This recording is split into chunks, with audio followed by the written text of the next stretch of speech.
চাই। ভবিষ্যতে আমরা জীবনে যাব না, জীবনের লক্ষ্যে আমাদের কাছে আসবে যদি বাংলাদেশে ক্ষমতায় থাকতে হয়। আমরা বারবার বলছি, আমরা বিগত 2 মাস ছিলাম, আমরা সরকারের প্রতি বিভক্ত হয়েছি, সরকার হিন্দু সম্প্রদায় নিরাপত্তা দেয় কিনা। আমরা বিগত 2 মাসে দেখেছি সন্ত্রাসীরা জেলের বাইরে চলে গেছে আর সন্ন্যাসীরা জেলের বিরুদ্ধে গেছে। এটি আমি বিপরীত জানাই। আগামীকাল আন্দোলন হবে, এই হিন্দু সম্প্রদায়ের নির্মূল হবে না। এই হিন্দু সম্প্রদায় হামলাকে মামলাকে জেলখানাকে আন্দোলন করে আসছে রাজপথে যুক্ত হয়েছে, রাজপথে বসে নেই। যুক্তরাষ্ট্রের ফেডারেল সংস্থা commission of international religious bureau 2006 সালে প্রতিবেদনে বলেছেন বাংলাদেশে ধর্মীয় নিরাপত্তা প্রদানে সরকার ব্যর্থ হয়েছে। এই দেশে ধর্মীয় স্বাধীনতা ভঙ্গ হচ্ছে। কথিত ধর্মীয় নিরাপত্তা দিয়ে সাম্প্রতিককালে টাঙ্গাইলে সচিপুরে সম্প্রসার করে কামলা হয়েছে। দিনাজপুরের শিক্ষক উপেন্দ্রনাথ রায়কে গ্রেপ্তার করা হয়েছে। সবুজ রায় সবুজ দাসকে গ্রেপ্তার চেষ্টা করা হচ্ছে।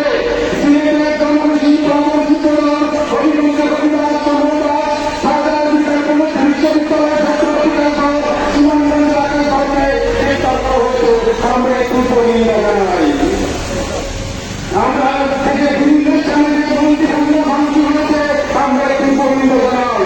এই পরিকল্পিত হামলা থেকে এই হিন্দু সম্প্রদায়ের মনোবল ভেঙে গেছে। এই হিন্দু সম্প্রদায় এই দেশের মানুষের মধ্যে কিন্তু বিদেশি মনোভাব খাবার বেড়ে গেছে।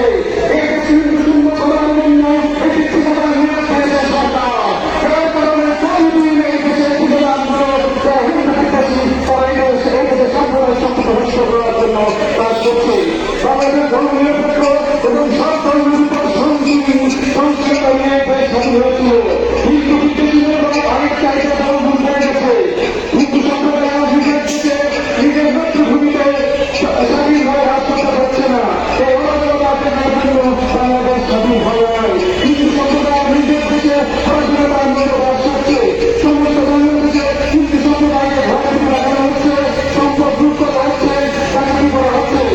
বছরের দিনাই কাউন্সিল সারা দেশে বিশ্বরের বছরের অনলাইন করে এই মিষ্টি ভালো এবং একটি মিষ্টি প্রমাণ হয়েছে।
থাকতে চাই না, আমাদের ছাত্ররা পড়াশোনা করতে চায়, আমাদের যুবকরা চাকরি করতে চায়, কিন্তু আমাদের নিজের বাস্তবায় আর ঘটনা হবে না। আমরা এই সরকারের বিপক্ষে নই, আমরা সরকারের পক্ষে। কি ধর্মমন্দির ভাঙচুর করবেন, আমরা আপনার পক্ষে কথা বলবো, এত প্রকার কিন্তু আমরা নই।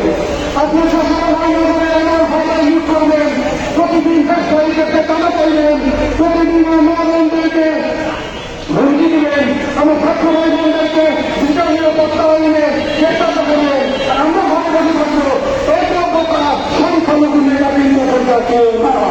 আজকে যারা এখানে এসেছেন প্রত্যেকটি সংখ্যালঘু সম্প্রদায় তারা নেতৃবৃন্দ, তারা যদি কাজ দেয় এই দেশে ঢাকা শহর হয়ে যাবে। কিন্তু আমরা চাই শান্তিপূর্ণ সমাধান। আমরা ঈদ পর্যন্ত বর্তমান সরকারকে সমালোচনা করছি। আমাদের আত্মহত্যা দাবি সহ সিলেট এবং মানিকগঞ্জ এবং আমাদের নগর সমস্ত ঘটনার প্রতি বিচার করতে হবে। আমরা আপনাদের সাধনা জানাবো।